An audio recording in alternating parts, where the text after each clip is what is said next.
السلام علیکم۔ آج میں آپ کو ایک واقعہ سناتا ہوں حضرت آدم علیہ السلام کی سنت کا۔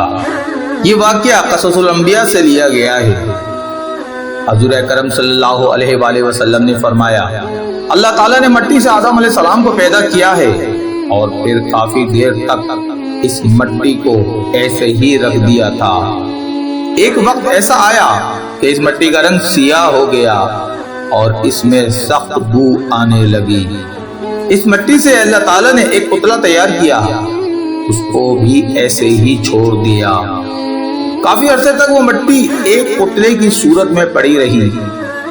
جب وہ پتلا سخت ہو گیا تو اس کو مارنے سے اس کے اندر سے اس طرح کی آواز آئی جس طرح مٹی کے خالی برتن کو کوئی پتھر یا ٹھوکر مارنے سے خالی پن کا احساس ہوتا ہے۔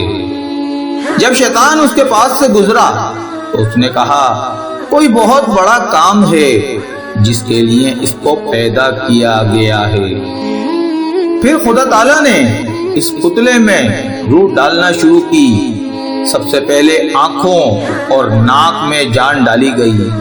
اس پر حضرت آدم علیہ السلام نے چھینک ماری تو اللہ تعالیٰ نے ان کو کچھ الفاظ بتائے تھے کہ چھینک مارنے پر یہ ادا کرنے ہیں۔ تو اس کے جواب میں اللہ تعالیٰ نے یرحم ربک کہا۔ پھر اللہ تعالیٰ نے حضرت آدم علیہ السلام سے کہا، فرشتوں کے پاس جا کر السلام علیکم کہیں، اس کے بعد ان کے جواب کو غور سے سننا۔ تو حضرت آدم علیہ السلام فرشتوں کے پاس چلے گئے، جا کر السلام علیکم کہا تو اس کا جواب ملائکہ نے وعلیکم السلام سے دیا۔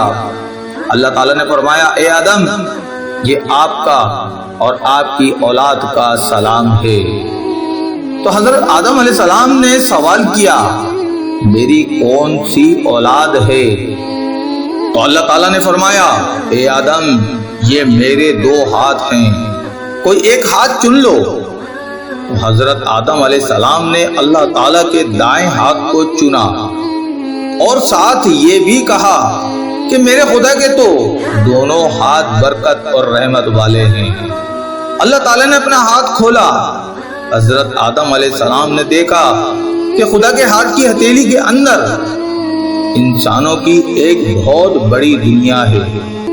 کچھ لوگ تو ان میں سے تھے جن کے چہرے پر بہت سا نور صاف نظر آ رہا تھا۔ ان میں سے ایک انسان کے چہرے کا نور دیکھ کر آدم علیہ السلام کو بے حد حیرت ہوئی، جس کے بارے میں انہوں نے خدا سے پوچھا، یہ کون ہے؟ تو اللہ تعالیٰ نے کہا، اے آدم، یہ تیرا بیٹا ہے جس کا نام داؤد علیہ السلام ہے۔ میرے دوستوں اور عزیزوں، آپ کو یہ واقعہ جیسا لگا ہو کمنٹ باکس میں لازمی بتائیے گا، اور پسند آیا ہو تو لائک، شیئر اور سبسکرائب لازمی کریے گا۔